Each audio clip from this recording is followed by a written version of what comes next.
Nous allons aujourd'hui aborder le 4e chapitre du livre de Daniel. Le chapitre 2 a été abordé il n'y a pas longtemps, suivi par des partages dans les groupes de maison autour du chapitre 3. Et ne vous inquiétez pas si vous n'avez pas suivi, au travers de l'introduction, il y aura des résumés des épisodes précédents. Enfin, de très courts, parce qu'au bout d'un moment, ça avance, et le résumé pourrait prendre toute la place. Et j'ai appelé le titre d'aujourd'hui, c'est un choc de titans. Et on pourrait poser la question autrement, et c'est la question qui est posée à Nebuchadnezzar, et nous allons le voir. Au fait, mon roi, qui est l'argile et qui est le potier ? Dans le récit de ce chapitre 4, c'est le roi qui le donne lui-même. Et c'est comme si nous lisions en direct le témoignage de sa conversion, en fait. Nous avons à y apprendre sur Dieu et sur cet homme. On a à y apprendre non pas parce que nous sommes nous-mêmes des rois, quoique, et nous ne pourrons peut-être pas dire la même chose parce que le combat qui est intérieur, qui génère de la résistance contre Dieu, n'est peut-être pas le même que celui du roi Nebuchadnezzar. Pourtant, il peut y avoir des similitudes. Par l'intermédiaire d'un rêve, encore un rêve, le roi reçoit une sanction potentielle qui est placée devant ses yeux. Mais le roi va aussi recevoir une perspective tout autre que Daniel placera devant ses yeux. Et à la fin, le roi va conclure que Dieu est juste dans tout ce qu'il en comprend, y compris quand il abaisse l'orgueilleux. Le début peut ressembler au rêve qu'il a eu de cette statue à la tête d'or. Comme au premier rêve, qui est au chapitre 2, il est troublé et son sommeil est troublé. Comme au chapitre 2, il fait venir les mages, les sages, les astrologues. Et comme au chapitre 2, c'est Daniel qui viendra donner l'interprétation. Mais il y a quand même une différence. Quand il raconte le rêve aux mages, il le raconte cette fois-ci. Et il ne les menace pas de mort. Donc, peut-être s'est-il adouci, peut-être. Et voici ce qu'on peut lire au verset 7 et 8. Nous ne nous concentrerons pas sur les versets 7 et 8, mais il dit ceci. C'est le roi qui parle, et il dit « Je leur dis le songe, aux sages, aux mages, aux astrologues. » Mais ils ne m'en donnèrent pas l'explication. En dernier lieu se présenta à moi Daniel, nommé Beltchatsar, d'après le nom de mon Dieu, et qui a l'esprit des dieux saints, et je lui dis le songe. On peut noter au passage que nous avons la réponse à la question que nous avions laissée en suspens au chapitre 1, la raison pour laquelle Daniel avait vu son nom changer. Et on s'est dit qu'il y avait deux possibilités. Est-ce que c'était un changement de nom pour des raisons culturelles ou pour des raisons de religion ? Aux yeux du roi, c'est pour que Daniel ne porte plus le nom de Daniel, mais qui est en référence au Dieu d'Israël, mais qu'il porte le nom de son Dieu à lui. En gros, si on avait déjà lu le chapitre 4, il n'y avait plus débat. Mais on n'était qu'au chapitre 1. Donc on a le droit de se poser des questions et puis qu'elles se révèlent au fil de l'histoire. Ensuite, dans son rêve, que voit-il ? Il voit un arbre qui grandit et qui devient vigoureux. Tout le monde se nourrit de l'arbre. Tous les êtres vivants sont nourris par l'arbre. Donc un arbre qui grandit, qui devient vigoureux, et qu'il va aller toucher le ciel, l'arbre.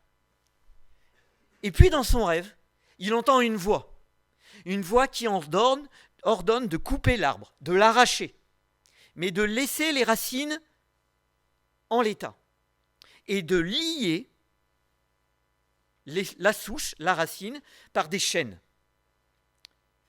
Et puis cette même voix passe d'une conversation sur l'arbre à une conversation sur l'homme. Et voici, c'est ce que vous pouvez lire au verset 13 et 14, ce que la voix que le roi entend dans son rêve dit. Et la voix ne parle plus de l'arbre. Cet homme perdra la raison et se prendra pour une bête jusqu'à ce qu'il ait passé 7 ans. Cette sentence est un décret de ceux qui veillent, ou des vigilants, selon ce que vous avez décrit. Cette résolution est un ordre des saints, afin que tous les vivants sachent que le Très-Haut domine sur toute royauté humaine, qu'il accorde la royauté à qui il veut, et qu'il établit roi le plus insignifiant des hommes. Puis, à la fin du récit, Daniel réagit en reparlant du rêve. C'est pour ça que je ne vous l'ai pas lu en détail une première fois, parce que nous allons le relire au travers du récit de Daniel, à partir du verset 19. Et voici ce que Daniel lui dit. Daniel 4, 19. « C'est toi, ô roi, qui es devenu grand et puissant, dont la grandeur s'est accrue au point d'attendre le ciel, et dont la domination s'étend jusqu'aux extrémités de la terre.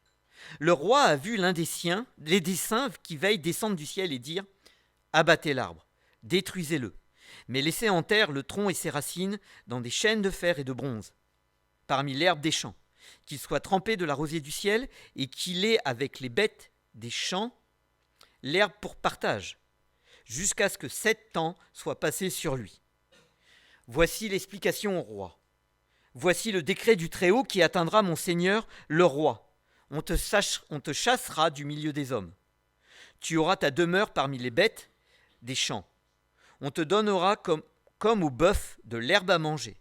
Tu seras trempé de la rosée du ciel. 7 ans passeront sur toi jusqu'à ce que tu reconnaisses que le Très-Haut domine sur toute royauté humaine et qu'il la donne à qui il lui plaît. L'ordre de laisser la souche avec les racines de l'arbre signifie que ta royauté te restera quand tu reconnaîtras celui qui domine et qui est dans les cieux. C'est pourquoi, ô roi, puisse mon conseil te plaire. Mets un terme à tes péchés par la justice, à tes fautes par la compassion envers les malheureux, et ta tranquillité se prolongera. Tout cela s'accomplit sur le roi Nebuchadnezzar, au bout de 12 mois. Comme il se promenait dans le palais royal à Babylone, le roi prit la parole et dit « N'est-ce pas ici la grande que j'ai bâtie comme résidence royale, par la puissance de ma force et pour l'honneur de ma gloire ?» La parole était encore dans la bouche du roi qu'une voix descendit du ciel. « C'est à toi que l'on parle, roi Nebuchadnezzar. Ta royauté t'est retirée de toi. C'est retiré de toi. On te chassera du milieu des hommes, tu auras la nanana. » Et puis là, il répète tout ce qui avait été dit avant. Après le temps marqué, moi, Nebuchadnezzar, je levai les yeux vers le ciel. La raison me revient. J'ai béni le Très-Haut, j'ai loué et glorifié celui qui vit éternellement et dont la domination est une domination éternelle, dont le règne subsiste de génération en génération. Tous les habitants de la terre sont comme s'ils n'avaient pas de valeur.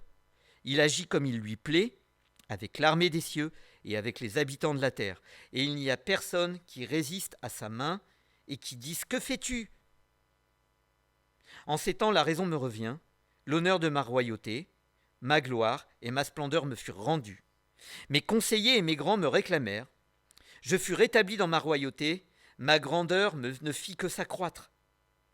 Maintenant, moi, Nebuchadnezzar, je loue, j'exalte et je glorifie le roi des cieux, dont toutes les œuvres sont vraies et les voies justes, et qui peut abaisser ceux qui marchent avec orgueil.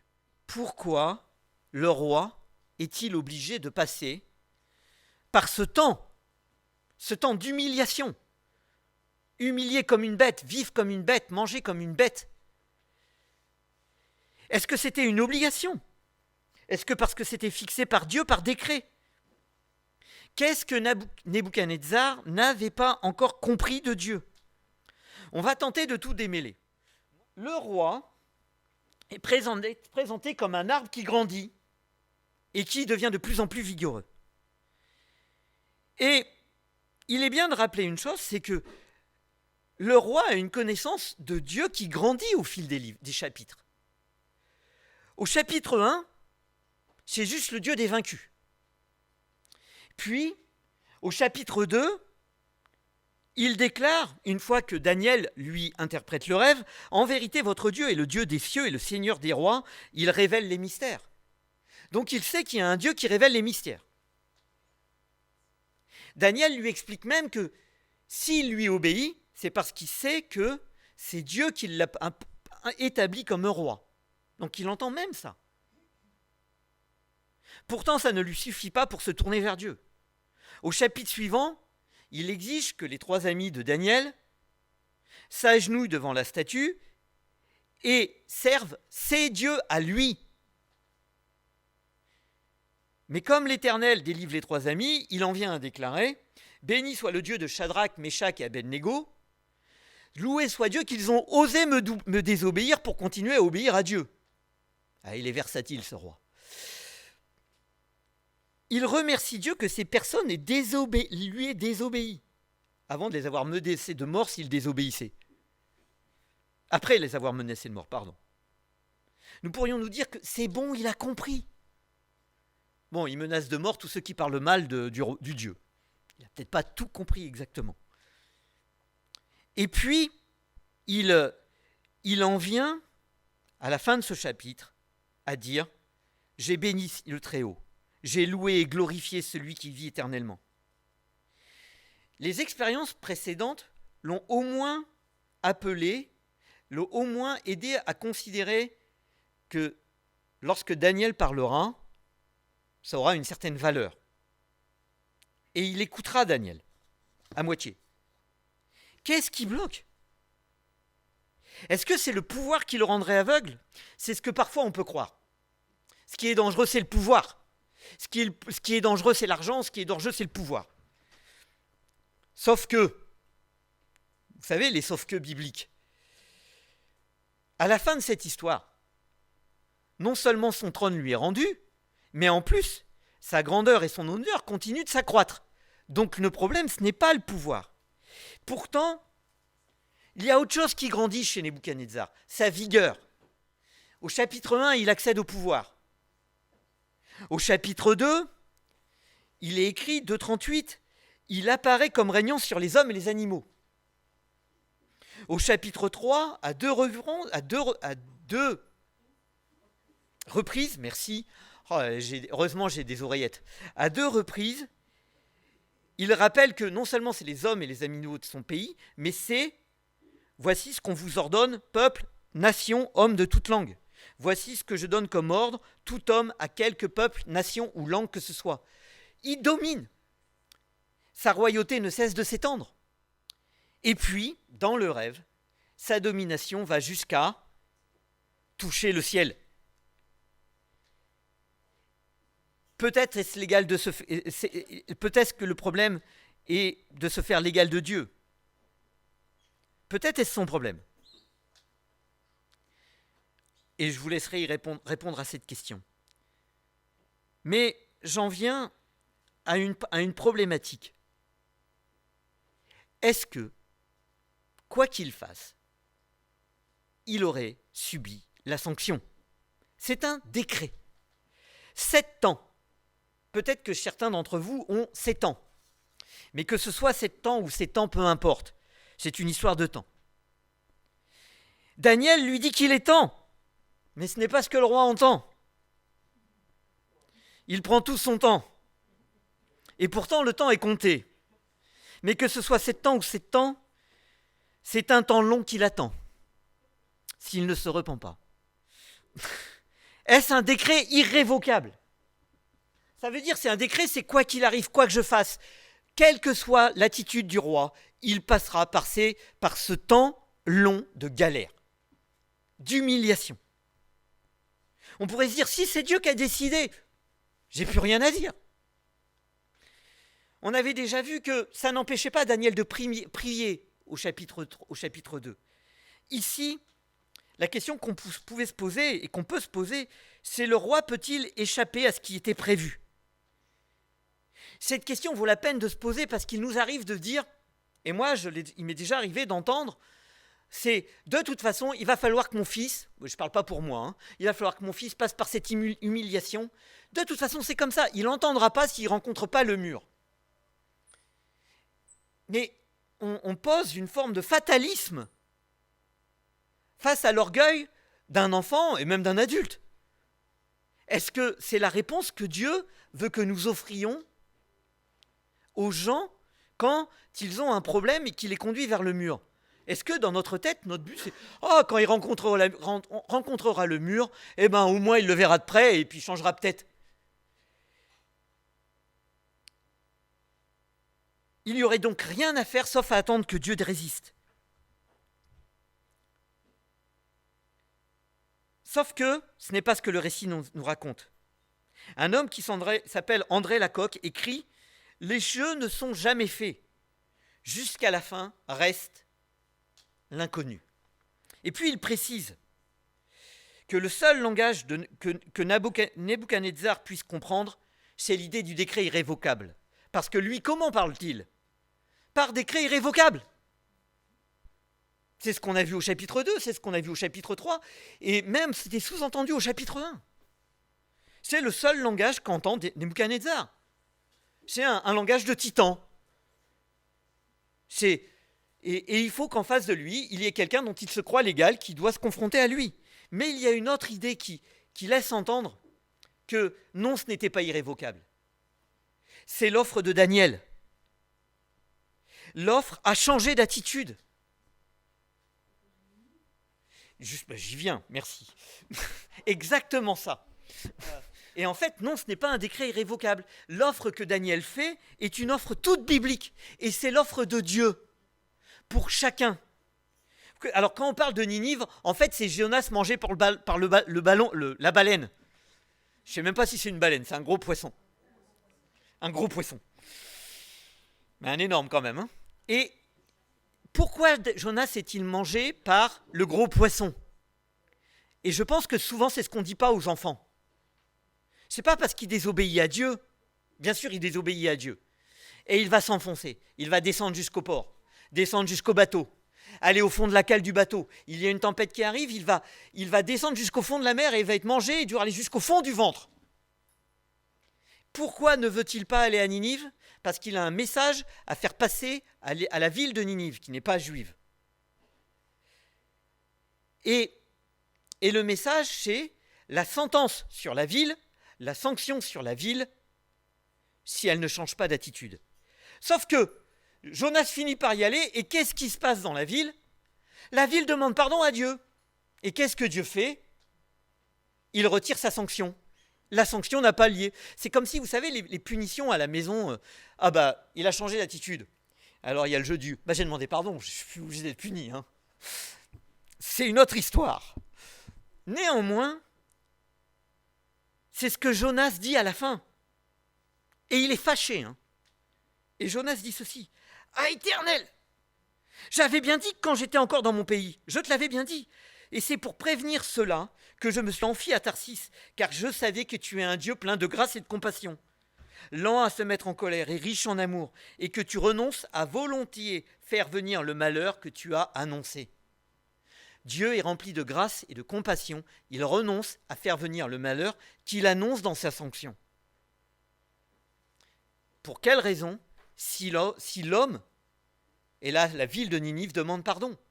Donc, est-ce que c'était un décret irrévocable? Non.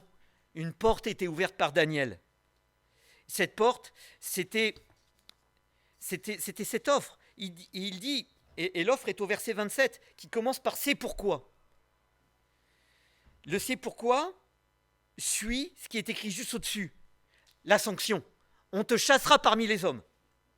Tu auras demeure parmi les bêtes des champs, jusqu'à ce que tu saches que le Très-Haut domine sur le règne des hommes, et qu'il te donne, et qu'il le donne à qui il lui plaît.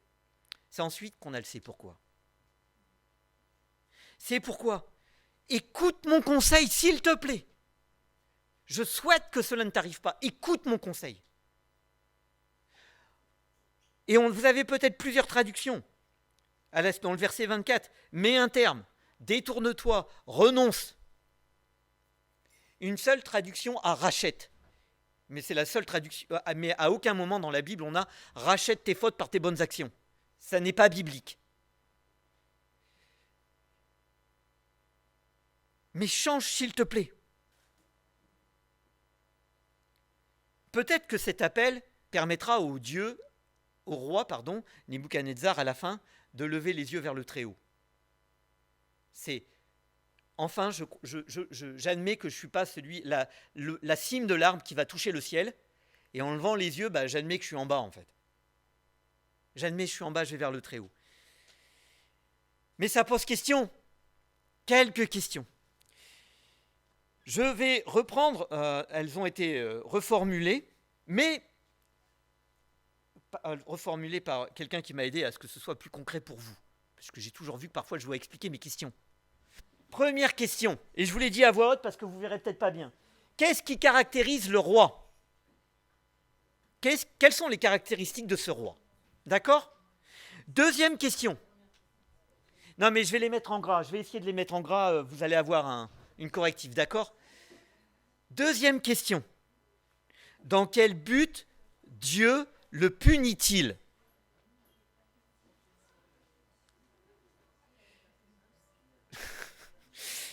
Mais vous répondrez aux questions. Dans quel but Dieu le punit-il ? Troisième question. En quoi la posture du roi était-elle un problème pour Dieu ? En quoi la posture du roi était-elle un problème pour Dieu ? Une dernière question. Une dernière question plus personnelle. Mais ça revient plus ou moins à la question de pourquoi Dieu devrait-il résister à notre orgueil et en quoi c'est une bonne nouvelle que Dieu résiste à notre orgueil. La question c'est, et chez moi ? Alors c'est pas chez votre pasteur, hein ? Vous personnalisez la question. Je dois me poser la même question, je le concède. Et chez moi, quelles sont les choses à arracher, couper, disperser ou lier pour que je puisse laisser Dieu régner en souverain et être établi pleinement dans ma royauté.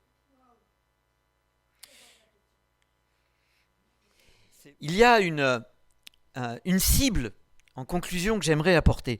Sur la question sur en quoi sa posture était problématique, on sait bien, on a tous entendu, c'est l'orgueil, et vous avez abordé certaines conséquences.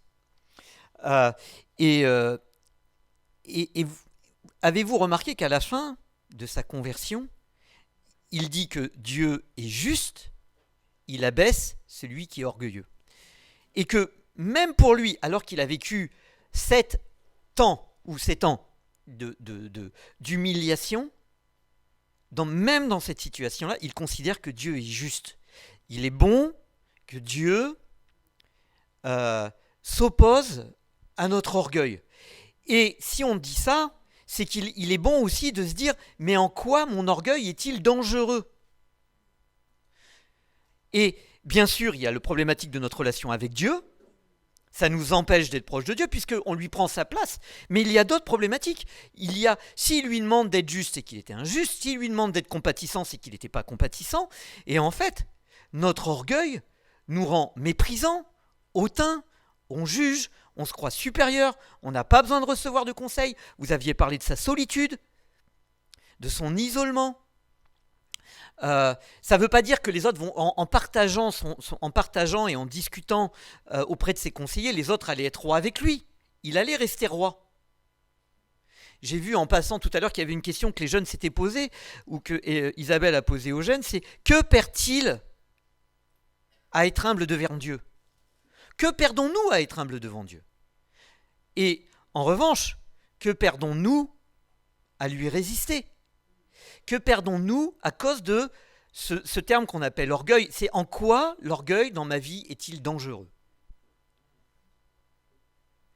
Et je pense que ça peut aller beaucoup plus profondément que juste Dieu n'aime pas les orgueilleux, Dieu est jaloux. S'il est jaloux, c'est pas parce qu'il est jaloux, c'est parce qu'il sait que l'orgueil nous détruit. Et il nous aime et il n'aime pas tout ce qui va nous détruire.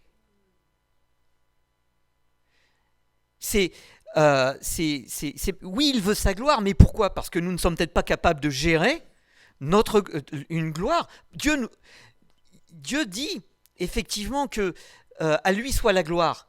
Mais en même temps, je l'ai dit en conclusion il n'y a pas longtemps, et je le redis, le même Dieu dit « J'honorerai celui qui m'honore ». Le problème n'est pas dans le terme, dans l'honneur, dans la gloire. Il est dans ce qu'on en fait, dans ce qu'on est capable de gérer, dans ce qu'on est capable de recevoir, dans comment on va le gérer auprès de l'autre. L'orgueil ne laisse aucune place à l'autre. Le problème n'est pas les autorités, les pouvoirs, les responsabilités que nous avons. Ça, ce n'est pas un problème. C'est notre cœur qui va utiliser ces responsabilités pour en faire ce qu'on veut qui peut être un problème. C'est de croire que Dieu n'est pas bon et qu'on saurait mieux que lui ce qu'il va faire pour notre avenir. Et il y a des domaines dans notre vie où nous avons des résistances. Et l'appel de Daniel est valable pour chacun d'entre nous. Et même si on se repent par appréhension de la sanction, parfois c'est une bonne chose. Je veux pas la sanction, je me repens. Et puis Dieu va me travailler et je vais comprendre que j'avais tout à gagner. La sanction fait peur. Heureusement que la sanction fait peur. Mais elle n'est pas là pour être donnée. Elle est là pour être évitée. C'est comme les panneaux « Attention, virage dangereux ». Il n'est dangereux que si tu freines pas. Si tu freines, il est plus dangereux. Il est dangereux que pour l'orgueilleux qui pense que lui, il peut le faire, parce que sa voiture va le permettre. Mets un casque. Mais non, j'ai pas besoin de mettre de casque. C'est dangereux pour celui qui va pas mettre de casque. Et puis après, résultat, à cause de le choc cérébral, il va perdre une capacité de ses compétences intellectuelles à vie. Pourquoi Dieu est contenant d'orgueil? Parce que ça nous détruit, on peut y perdre la vie si on est orgueilleux. Voilà, et je parle de la route, mais il n'y a pas que sur la route, sauf qu'il y a des endroits où l'orgueil est plus dangereux, les endroits où on est responsable. Et on peut le dire comme ça, les endroits où on est au volant dans notre vie, il est important de respecter les consignes de Dieu. Ça peut paraître plombant, mais il y a une bonne nouvelle. Il y a l'offre avant la punition, et ça change tout. Et ça change tout.